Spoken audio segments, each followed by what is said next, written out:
The changing military surplus market. Over the past few years, we've all made videos about how things are changing in this hobby, mil surplus. And everybody's vented and brought up their theories, complaints, and why supplies are tight and why prices are skyrocketing to where this is going to be an extremely expensive hobby. And basically what it is things have changed. Life is nothing but constant change.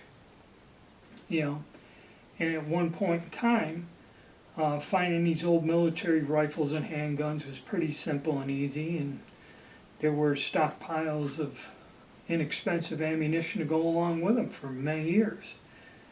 Well, the fact is, time goes on, these supplies dry up. But another thing that's changing is, like 40 years ago, you'd have to travel around. There was no internet. You didn't order stuff online. Things are advertised in an actual printed publication. A dealer would either you'd have to have a relationship with a gun store owner who would maybe order something for you, or there were people that bought military surplus rifles and would go to gun shows or have them in their shops and this and that. So that was the way you did it in the old days. Now things have changed, and also the popularity and interest of these firearms has also changed because, again, of the internet and how information is transmitted and passed along. My channel is one example of it. All the different guns that go through my hands, and I make videos about them, explain about them, and show you an actual example and what it should look like, okay, is how you would learn about this, because a key thing in this hobby is knowing what you're buying, or if it's correct, or if it's right, or if condition's another thing. I see so many people buy guns and never look at the bore condition. They'll just look at the rifle and go, yeah, grab it, and they never say, hey, give me a bore light, let me look at the bore. It's kind of strange.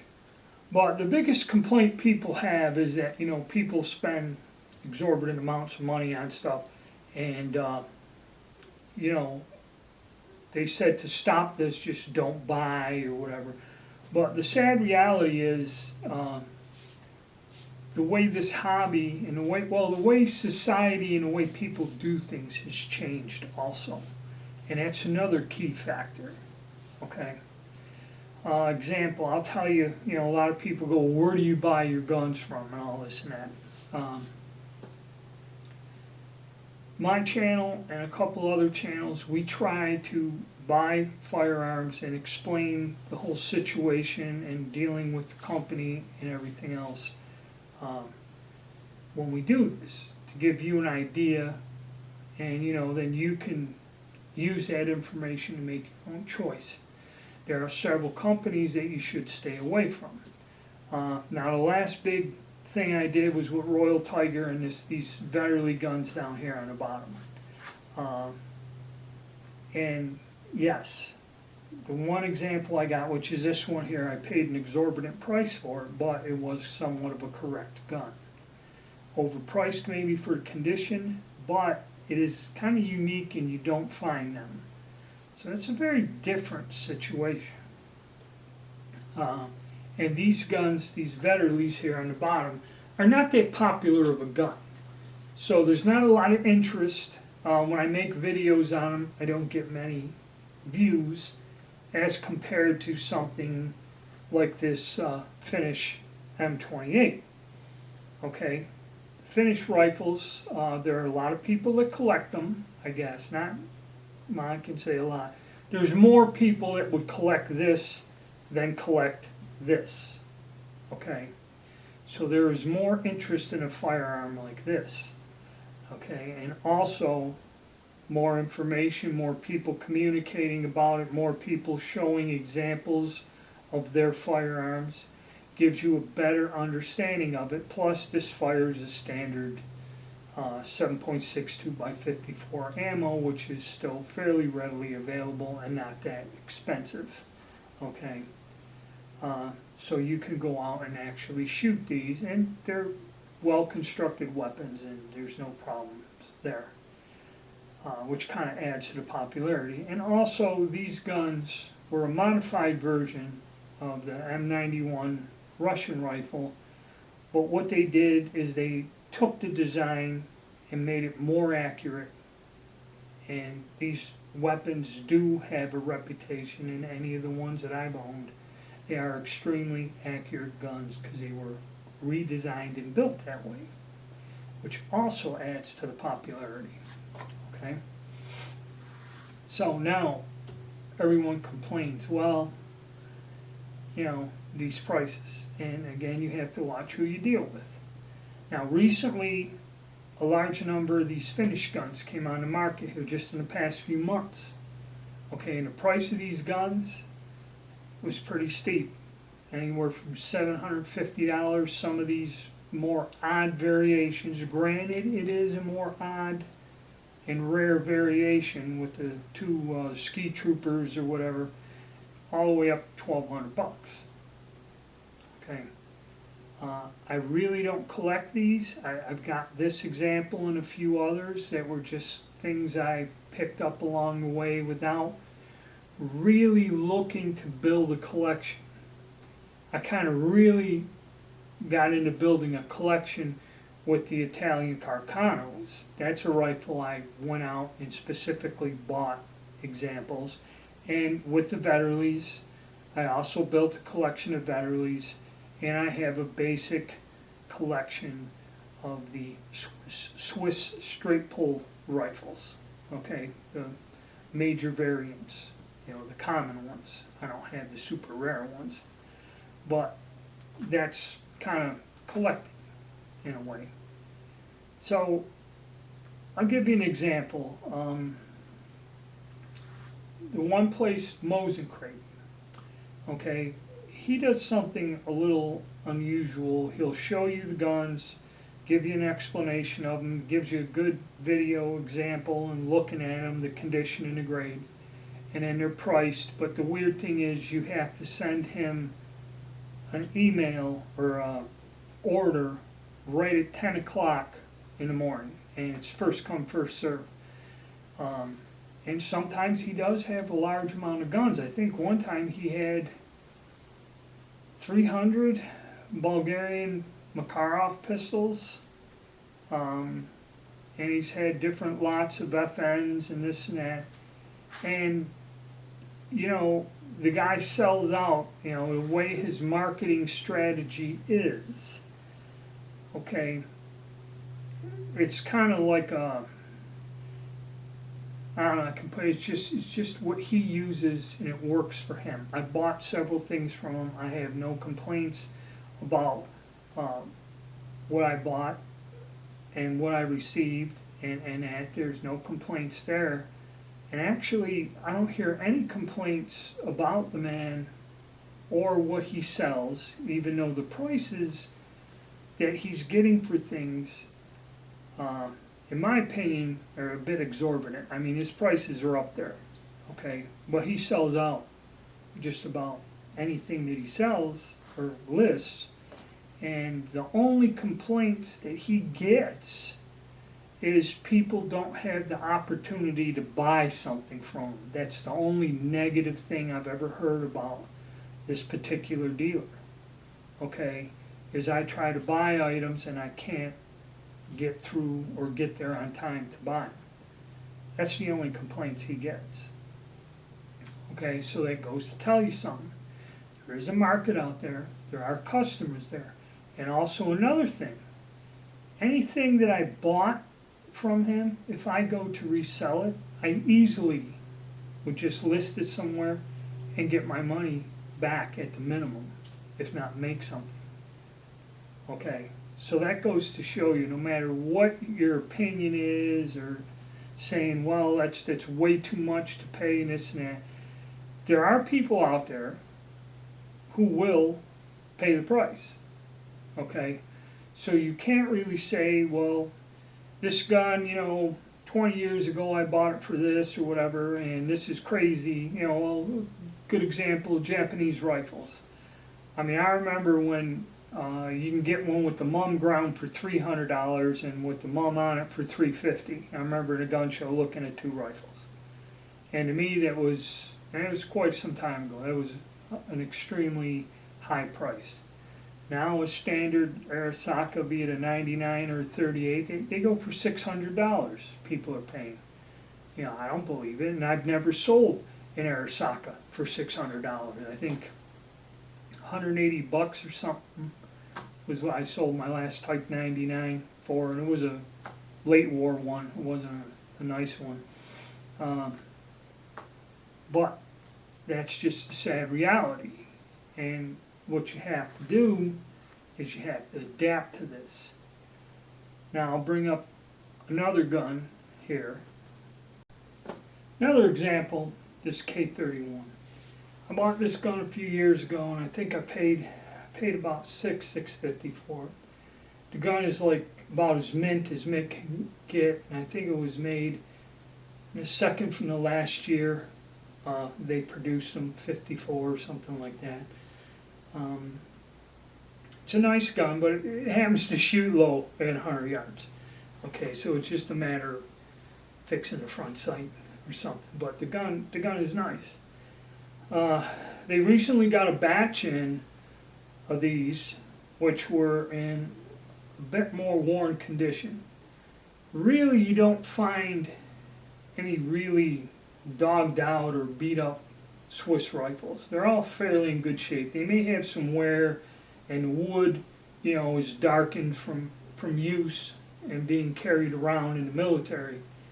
So a bunch of those in that category, which the bluing and that's all still good on them. They've been used, or a little bit more used than this. And one company got a bunch of them that came in without the magazines. Okay. So the removable magazines were missing from the gun. So this item was gone. They're still $750, then shipping, sales tax, transfer fee. I don't know if these are CNR eligible, so you guys with a carry-on relics license might be able to omit the $20 fee that I have to pay when I get a transfer dealer. But you're still looking with everything, and then they did sell repro magazines for like $70 or $80. So now you're looking, it's $800-900 altogether when it's said and done. I didn't really check and see if they sold out or anything like that, but they were selling them, and they had some finished rifles. They had centerfire systems, had some of the finish rifles there also. Theirs were priced anywhere from $700 to $850 depending on condition and grade. And sad reality is that's what the going rate is. Now, say you got one of these rifles, you want to sell them, and you're going to have a bunch of people beating your door down to buy these. The answer is no. What I found and what I believe is one of the factors in there is people like convenience. In other words, people don't want to travel to gun shows, people don't want to go to gun stores or deal with these people at the gun show, because Readiness Review, if you go to his channel, he'll go to a gun show and cruise by. How he does it, I don't know. And he takes a look at the prices of these guns. And like anyone who goes to a gun show, you see all these bizarre high prices, like $700-800 on Enfields. I went to a Winston-Salem gun show, and the guy had a Mosin Nagant M9130 from the war production 1943 with $1,000 price tag on it. Okay, some of the stuff is insane. All right, we're not talking about a weapon like this, in this condition, okay? This is where, you know, you have to educate yourself and know what the hell you're doing. Now, also in the one video, he went and he found a guy at a table, it's probably somebody like me, had a bunch of old surplus guns. And like he said, he went there and bought a Carcano, and he bought, I think, an Argentine Mauser, and got them. If you see his video, he'd come out with a fairly good deal. You know, he didn't kill him. You know, he got them for about what, in my opinion, is what the guns are really worth. Okay. And granted, they're not super popular like this or a Finnish Mosin, you know, but they were good guns at a good price. And like he states in the video, if you take the time to look and to work at it and spend time doing, you know, just searching around, it's time consuming, and a lot of people don't want to do that. Alright, so that's, you don't want to do it, you don't want to do it. You can still get a halfway decent deal, okay? But if you're the type of person that you wait for an online company to send you an email notification, hey, we got guns in stock, okay? These things sell out quickly. So I'm going to make another video. I should be picking up today a Beretta 84 BB. Atlantic Firearms had a bunch of them come in. And again, these are police surplus. And the reason I bought it from Atlantic is even though I paid more money, Atlantic has 3 grades of these guns. They're graded. There's none of this hand select crap, because a lot of these companies, just like Atlantic, will get a shipment, okay? And when the case comes in, you pay them $20 or whatever dollars for hand select. They might open all the boxes on the top, look at the 10, 15 guns there and go, this one's the best looking one out of the bunch.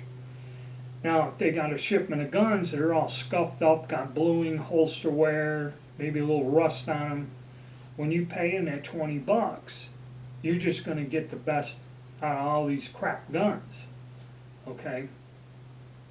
That's why I myself like when they grade them, and even though the price is a bit higher, I know I'm going to get a gun, you know, at a different grade, okay? So let's look at some handguns, and we'll talk about those too.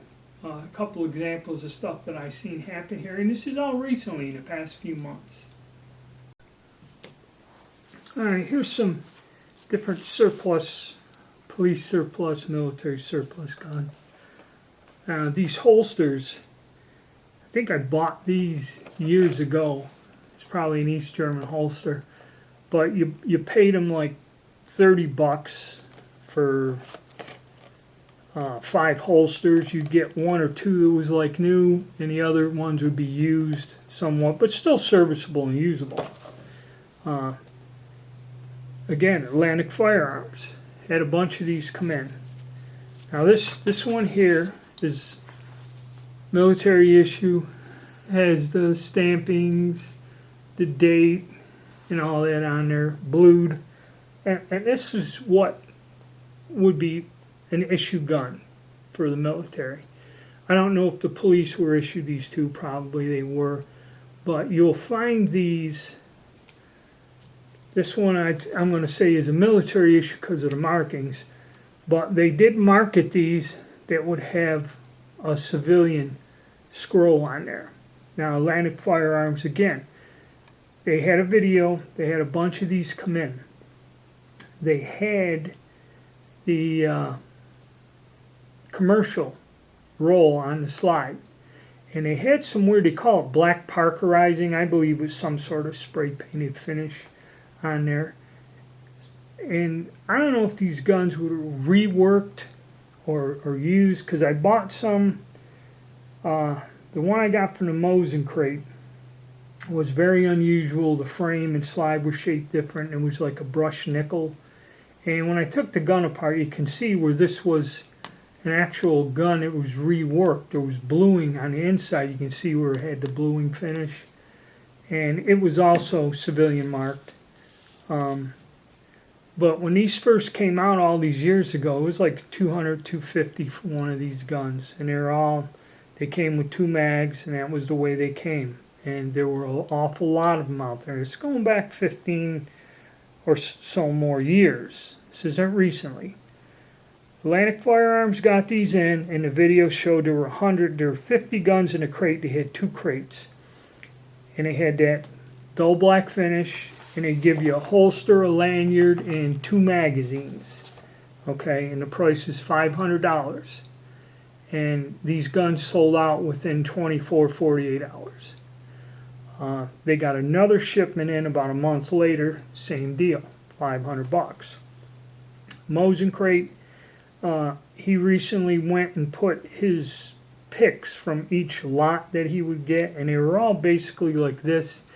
And he had an East German one, and his asking price for something like this in this condition was $600, and probably he sold them.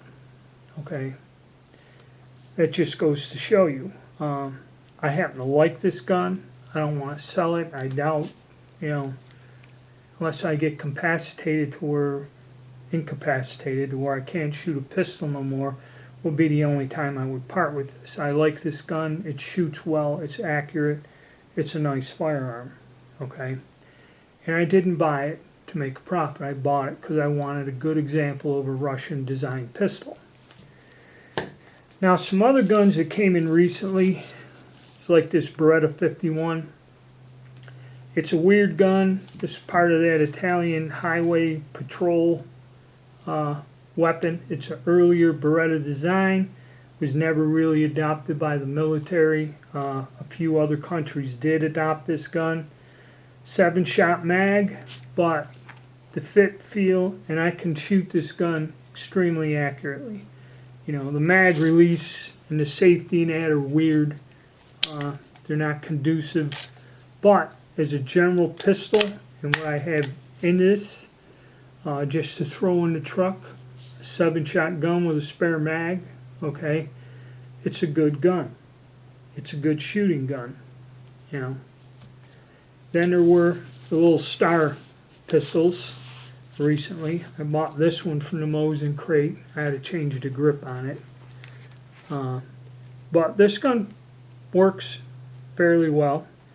They're getting harder to find. I didn't really know this S Super. They didn't make an awful lot of them altogether. It was never really adopted by the military, but this one the pistols he had came out of a large contract from 1974. So probably a police department somewhere in Spain ordered a bunch of these, and then they were turned back in and sold as surplus. So, nice gun. This here is a rehash of the S. This is an SS, and what this is Star in the 80s went and took a bunch of parts, because this is actually parts of an older S design gun, and they ground the slides and marked them with inner arms and changed the sights and everything. And these guns were just kind of cobbled together and sold to inner arms. And I had a lot of issues in getting this gun to function, had to do a lot of work on it. So that's kind of why Star got a bad reputation at one point in time. But that goes to show you how the prices on these guns have changed, and people buy them up instantly. Okay, this isn't like, oh, well, I ain't gonna pay that for a Bulgarian Makarov.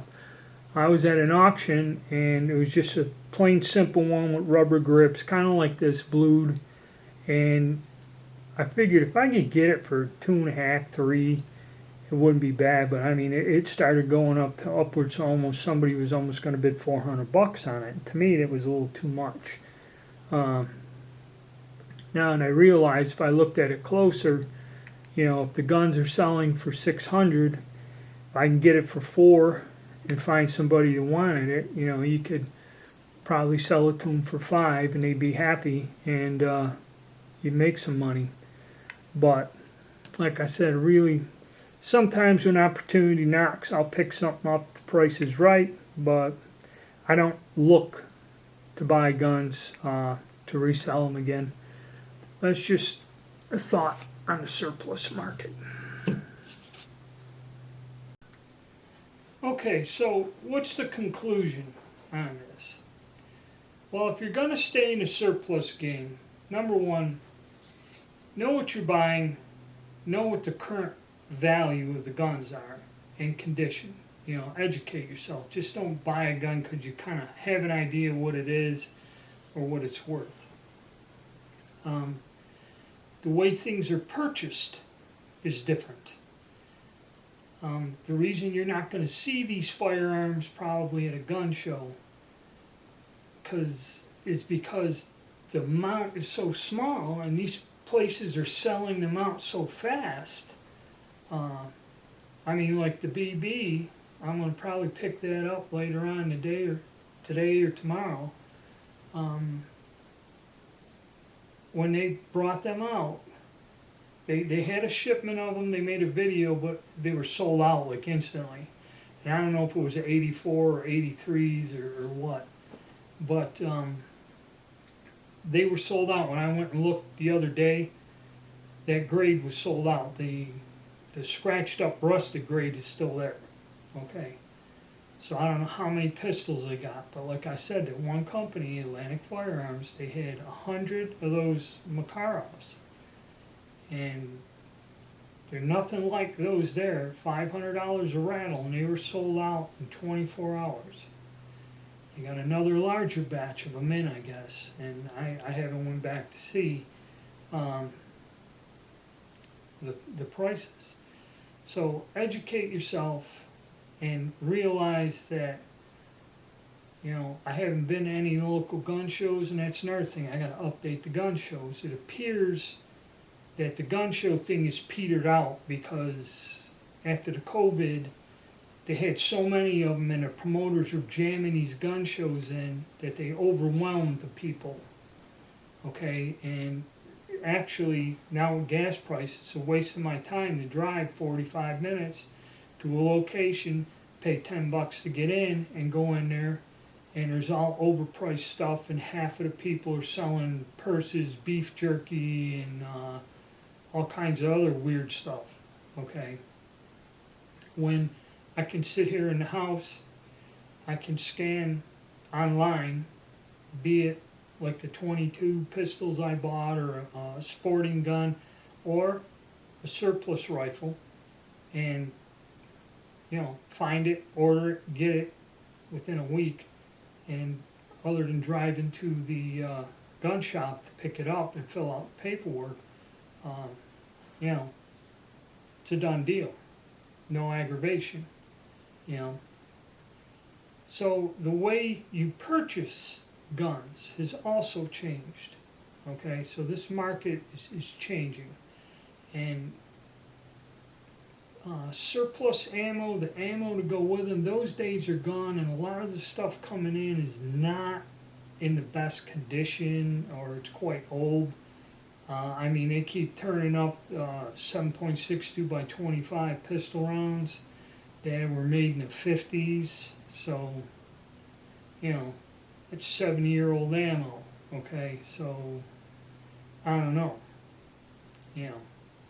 And it is getting more expensive to shoot these guns, you know, than before. So it is changing, and you have to adapt your perspective. You have to adapt the way that you acquire the guns, and kind of really decide, you know, am I going to be a serious collector or what, you know? And fortunately, if you use all the different videos that these different channels put out. PA Gun Guy is one. He's been on a quest for an M1 Garand. And there's hundreds of channels that buy these firearms from all these different places. you know. The only thing is I'd be leery of the channels where they're sponsored by somebody and somebody else is paying them to get these guns and review them. Okay? Try to find a channel with someone like me that's just a person that buys them and just states, you know, his experience with the company. That'd be the best way to help you out, you know. And then also study the guns. There's people that show you their examples and that way you can get a visual of what's somewhat correct and what's not. That'll help you too. They'll help you from getting burned, okay? And that's kind of the message I wanted to put out. Things have changed, and you have to adapt to the circumstances, because I doubt very much they're ever going to go back to the old days. The Carcanos, that was probably, I don't know if you'll ever see anything like that again. I mean, it was going on for almost 2 years, and they still haven't sold out. You can still find, now you're getting to the bottom of the barrel where they're offering you the guns that are missing a handguard or different bits and pieces and stuff like that. But for a 2-year run, there was a lot of Carcanos that came into this country, you know, and that was kind of probably the last hurrah, you know, we're going to see of surplus, you know. So, alright guys, I hope you enjoyed the video, and that's my opinion on the current situation. I'll try to kick up some more. I'll show you a couple of items I recently picked up, and I'll also do a discussion on prices of ammunition and probably a video on just sporting guns themselves, which is a different category than this.